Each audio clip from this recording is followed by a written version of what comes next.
రాష్ట్రంలో 2,32,53,000 నాటుకోళ్లు ఈ రాష్ట్రంలో ఉన్నాయి.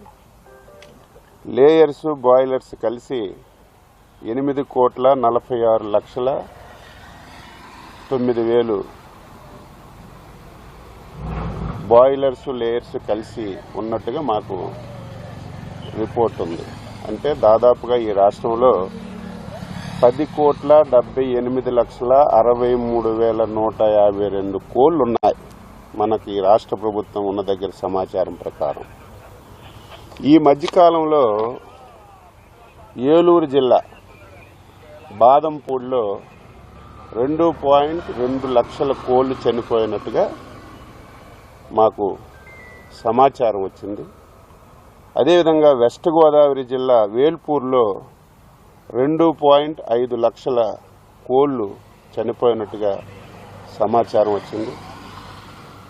ఎన్టీఆర్ జిల్లా గంపలగూడెంలో ఒక 7,000 కోళ్లు చనిపోయినట్టుగా సమాచారం వచ్చింది. వెస్ట్ గోదావరి జిల్లా కానూరులో 65,000 కోళ్లు చనిపోయినట్టుగా మాకు సమాచారం వచ్చింది. వెంటనే రాష్ట్ర ప్రభుత్వం అలర్ట్ అయి అధికార యంత్రాంగానికి పంపించి అక్కడ ఏవైతే చనిపోయే బర్డ్స్ అన్ని కూడా అత్యంత ఆధునికమైనటువంటి ల్యాబ్ భోపాల్లో ఉంటే అక్కడ పంపించాం. అసలు ఏ కారణంతో చనిపోతున్నాయి, ఏ వ్యాధితో చనిపోతున్నాయని పంపించిన తర్వాత నిన్న రిపోర్ట్ కూడా వచ్చింది. అవి బర్డ్ ఫ్లూతో కూడా చనిపోయాయని చెప్పి రిపోర్ట్ వచ్చింది. వెంటనే డిపార్ట్మెంట్కి అలర్ట్ చేసి మళ్ళీ ఈ పౌల్ట్రీల్లో ఇంకేమైనా మిగిలిన్నాయా అని చెప్పి పంపిస్తే 14,000 కోళ్ళు ఇంక మిగిలింటే ఒక 340 గుడ్లు ఈ 4 పౌల్ట్రీస్లో ఉంటే అవన్నీ తీసి మనమే చంపి పోడ్చడం జరిగింది. ఈరోజు రాష్ట్రంలో 10 కోట్ల చిల్లర కోళ్ళుంటే దాదాపుగా 5,42,000 కోట్లకి ఈ ఫ్లూ వచ్చి చనిపోయినట్టుగా మనకి రిపోర్ట్ వచ్చింది. 5,42,000 టోటల్గా ఉన్నవి 10,78,00,000. సోషల్ మీడియాలో చాలా విపరీతమైన ప్రచారం వస్తుంది, మీడియాలో విపరీతమైన ప్రచారం వస్తుంది. 40 లక్షలు చనిపోయాయని కూడా ఈరోజు ప్రచారం వచ్చాయి. ఎక్కడ దాపరికి ఉండదు. 40 లక్షల కోళ్ళు చనిపోతే అవి పోడ్చాలంటే ఎంత పెద్ద గోతులు తవ్వాలి? ఎక్కడ దాపరికి ఉండదు కదా, ఫొటోస్ అయినా బయటకు వస్తాయి కదా. కానీ ప్రచారం జరుగుతుంది, దాన్ని నేను తప్పు పట్టడం లేదు.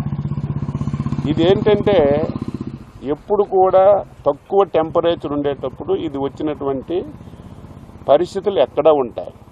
అయితే రాష్ట్ర ప్రభుత్వం ముందుగా మేల్కొని దీన్ని మనం ల్యాబ్కు పంపించాం. ఏవైతే ఈ పౌల్ట్రీస్లో వచ్చాయో ఆ పౌల్ట్రీస్ అన్నీ రెడ్ జోన్లోకి తీసుకొచ్చాం. ఆ పౌల్ట్రీస్కి దగ్గరున్నటువంటి 10 కిలోమీటర్లో షాపులన్నీ కూడా క్లోజ్ చేయించాం. మిగతా దగ్గర ఎక్కడ కూడా ఈరోజు కొన్ని దగ్గరలో అయితే ఇంకా ప్యానిక్ అయి 10-15 రోజులు కోళ్ళు తినొద్దు, గుడ్లు తినొద్దని టామ్టామ్లు వేయించేస్తున్నారు. రాష్ట్ర ప్రభుత్వం తరఫున స్పష్టంగా హామీ ఇస్తున్నాం, దీని నుంచి ఆందోళన చెందవలసిన అవసరం లేదు. ఇది పూర్తిగా తగ్గుముఖం పట్టింది. దానికి కారణం ఏమిటంటే టెంపరేచర్ ఎంత ఎక్కువగా పెరిగితే అంత వేగంగా ఈ వ్యాధి తగ్గుముఖం పడుతుంది.